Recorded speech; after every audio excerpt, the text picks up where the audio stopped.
Rhododendrons are in full bloom, and here I am in the simplistic job of goat herding. There's the mama goat, the matriarch. There's the male goat.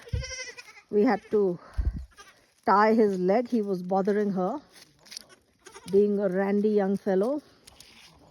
And she's already pregnant, so she can't take him on right now.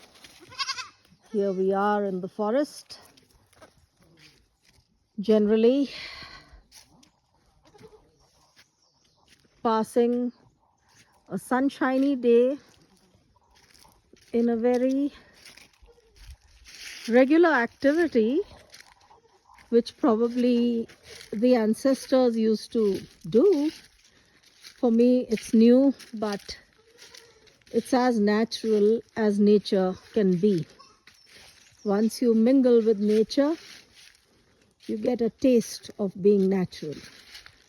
It is good to be in the midst of nature, even though it's a receding phenomena with humanity crawling everywhere. And such is life.